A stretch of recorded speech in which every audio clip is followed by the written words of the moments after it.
Hey there, and welcome back to What Could Go Wrong Models. In this video I'm building the Bandai Star Wars A-wing in 1/72nd scale, and I'm gonna light it. I'm really excited to build this kit, so let's get going. The first step was to look at the bright red warning label on the instructions, and ignore it.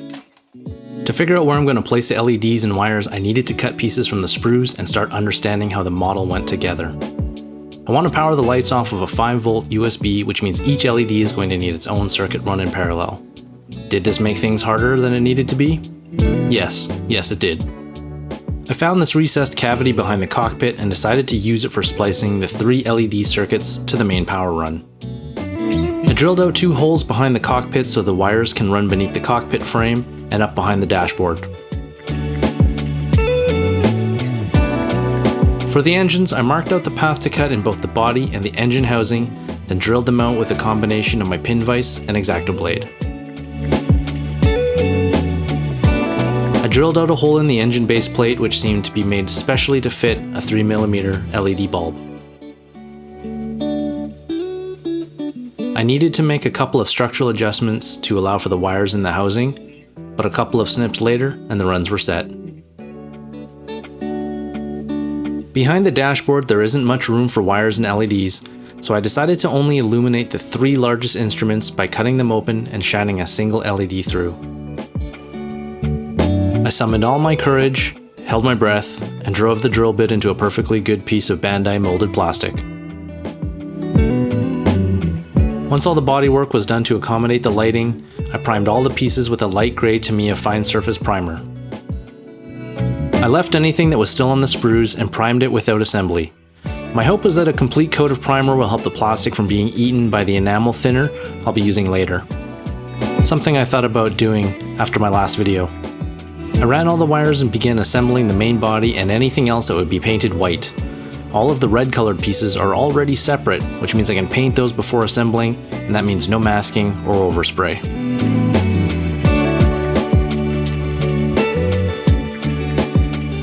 With all the bodywork out of the way, it's time to get to paint.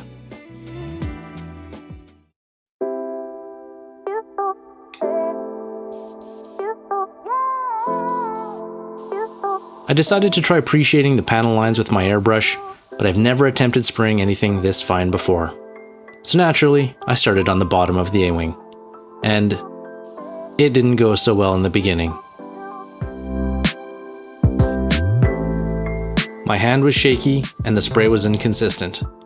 I probably should have practiced this before doing it on the model. But as I kept going, I started to get a feel for how much trigger I needed and what the right amount of continuous movement was. I was getting better at it.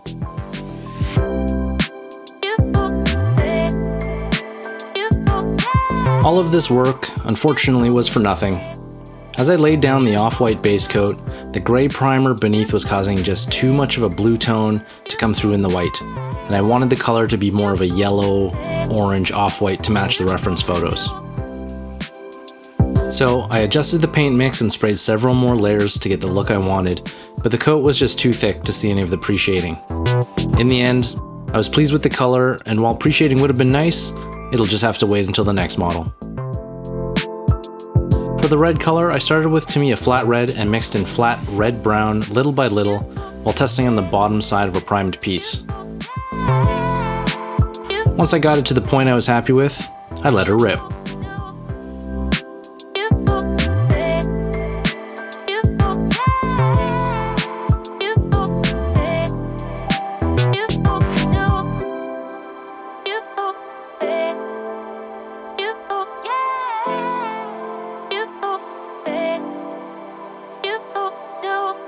I then painted the cockpit with Tamiya neutral gray before moving on to creating the illuminated dashboard instruments.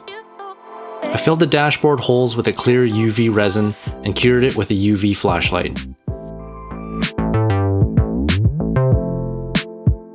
Then I used some Tamiya clear paints to give them some color.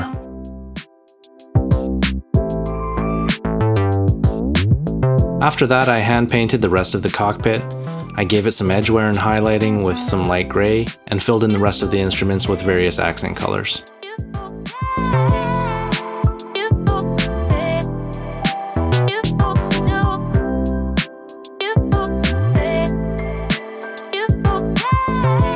I moved on to the pilot, who was much smaller than the 1/48 scale figure I did for the ATST in my last video, so it was a greater challenge this time. I gave him an olive drab flight suit, standard issue black gloves and boots, then finished off with a light gray dry brush to help highlight the details. Now that every major piece was base painted, it was time to complete assembly of the model in preparation for detail painting and weathering.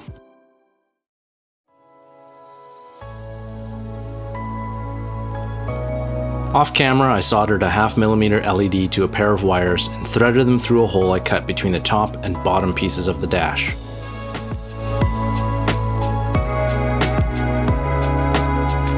I used a drop of UV resin to then secure the wires in place. I really like using this stuff more than hot glue now. I attached the cockpit and began assembling the rest of the body. This is where I learned how hard it is to get Bandai pieces to fit with just a coat of paint and primer. The tolerances are so fine that I couldn't get some of the pieces flush, and now there was no way to remove them without damaging it. I'll need to keep this in mind for future Bandai kits and make sure that any contact points are free of any paint or primer. For each of the engine LEDs, I soldered on 2 resistors that will bring the voltage down from 5 volts to 2 volts. Then I connected the wire runs.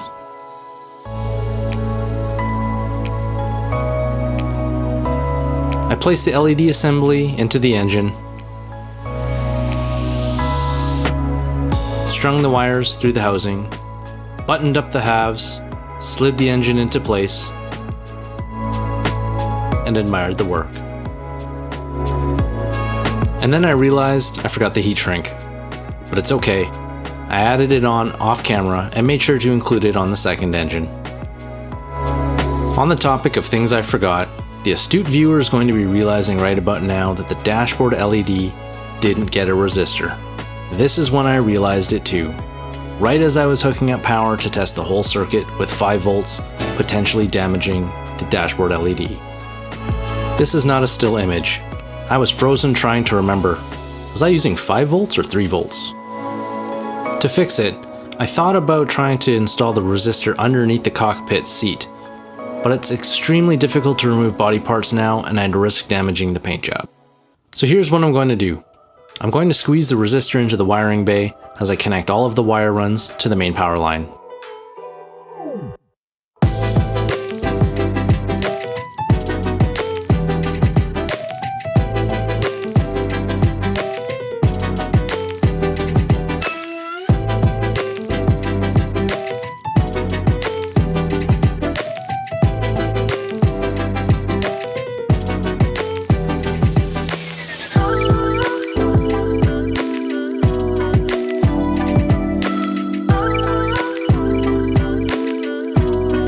With the body fully assembled, it was time for detail painting. The studio reference A-wing has several panels that are a gray or blue shade, so it's time to mask those areas off to paint.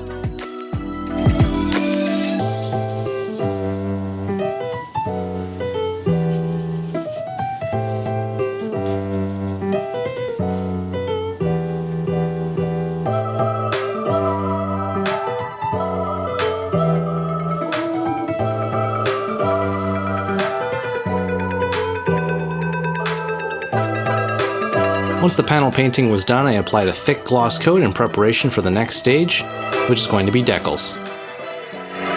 I'm just kidding, I lost them. So instead I'm moving on to panel lining. I created a mix using these dark and light toned panel liners from AK Interactive. Because the body is white, I didn't want the panel lines to be too dark, as it would make the gaps look deeper than they should for this scale. I applied the enamel-based product to all the panel lines and rivet depressions. Because of its low surface tension, it flowed effortlessly.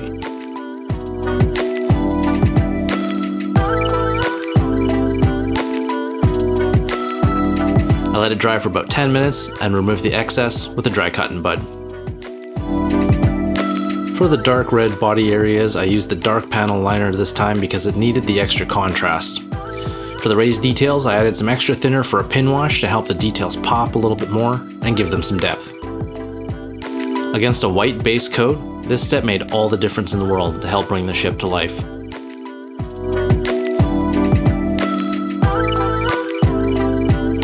Now that the ship had some depth, it was time to give her some story. On the studio model, there are scorch marks around the gray panels that implies the original panels were damaged and replaced with these ones.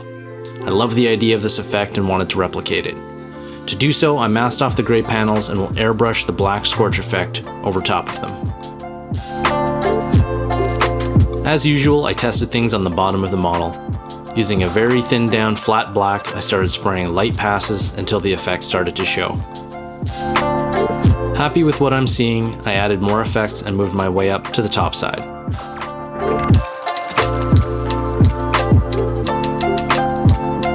The placement of blast hits was more or less random, but I made sure to spray over the masked areas to achieve the before and after effect. It's a slow process, but one that I think is well worth the effort. I wanted to ensure that it had different levels of blast marks and different consistencies and densities to give the ship a little bit more story. I thought things were looking pretty good, up until a little too much pull of the trigger, and that sucks. This is only the beginning of my problems. I started to peel off the panel masks, and I was really pleased with how the effect was looking. But then, I got to this piece. I failed to trim one piece of masking tape, and now I have a bald spot. I thought about how I could fix this, but I was sure that any attempt to correct the paint would only make it worse. So, I leaned into the theme of starfighter repairs. I purchased a sheet of 0.4mm styrene and cut out a pair of square sections to use as repair panels. I used a sewing needle to create rivet holes as close in size to the ones on the A-wing body, and then gave them a coat of neutral gray. I sanded down a couple of spots so that the glue would stick, and I applied my patch panels. If this happened to you, how would you have fixed it? Leave a comment below, I'm curious. With that out of the way, it was time to move on to paint chipping and edge wear. I decided that I wanted the paint on the very front leading edge of the body to look like it was flaking away instead of worn away by small chips. Kind of imagine a starfighter in space would hit larger debris rather than small particles. I don't know, this is just what I'm gonna go with. For this effect, I loaded my brush with a larger amount of wet paint than I would have for chipping, so I get a crisper edge instead of a faded gradient. Then I lightly dab to get more circular outlines. I'm not saying this is what I think every A-wing should look like, just the style choice I'm using for this one. I used the same white color mixture from the body to illustrate that the red color was paint applied over top of the original white base coat. I applied this effect to raised edges as these would be more exposed to wear, and then started applying random lighter edge wear across the model. Painting these details has to be probably my favorite part of the process, but it can be hard trying to be random. It's really easy to overthink where edge wear should go, so I just try to zone out as much as I can, while still thinking about the technique of painting.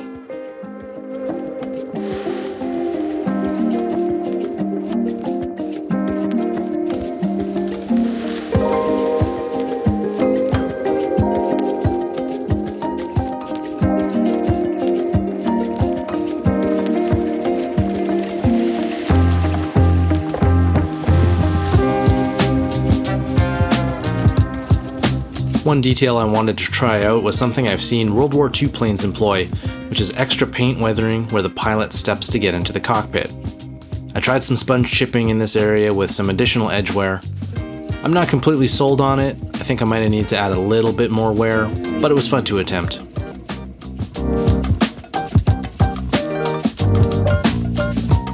I went on to use a fine liner brush to add some directional scratches. I found these are important for a starfighter because it imposes a feeling of speed without the model actually moving.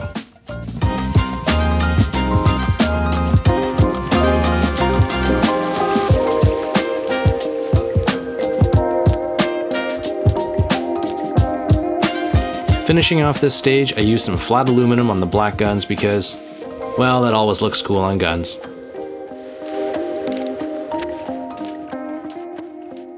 The next stage of weathering, I wanted to add another round of blast scorching so that the repaired panels weren't squeaky clean, and to imply the weathering happens over different periods of time.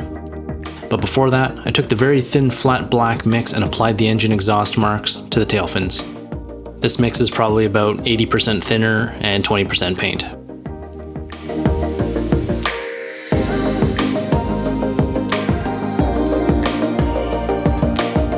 I added the extra scorch marks and any other touch-ups I thought might need it.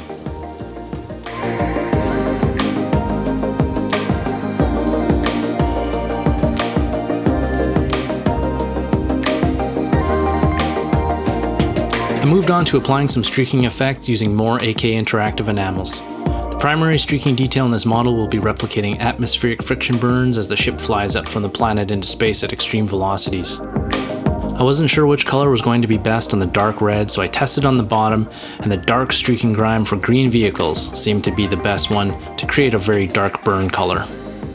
I applied some of the paint to the areas where the streak would start, and after letting the paint dry for about 30 minutes, I used a small brush with a little bit of thinner and extremely light strokes until the paint streaked the way I wanted it.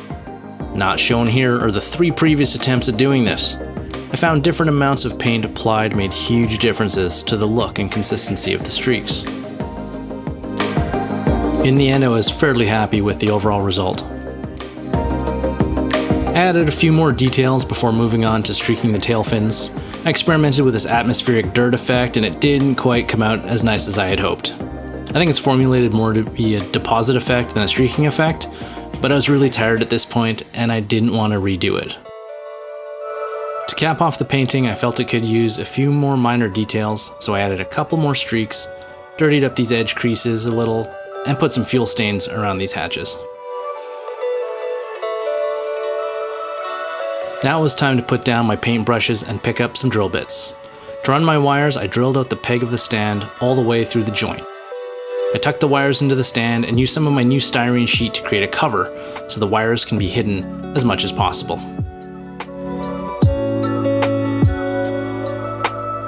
The wires will run through the base plate and attach to the power board and switch below. Shout out to the Models by Chris channel for educating me that these mini USB boards exist and are a perfect fit. I cut a hole for the connector and stuck it in place with some UV resin. And then I did the same thing for this slide switch that I'll use to toggle the lights on and off. I soldered the positive and negative wires to the switch and power board, and the circuit was complete.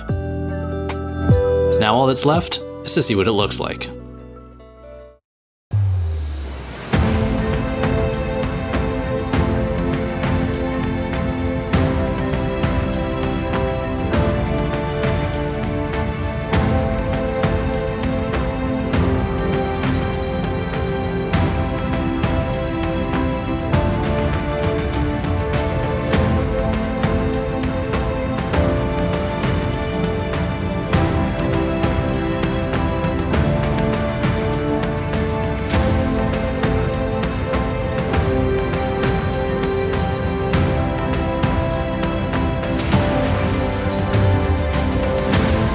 This model was really fun to build and I enjoyed the challenge of figuring out how to wire it. Let me know what you think in the comments. I'd love to hear your feedback. Thanks so much for watching. I hope you enjoyed the video. If you did, hit the like button so I know you'd like to see more videos like this, and please consider subscribing to the channel. See you next time.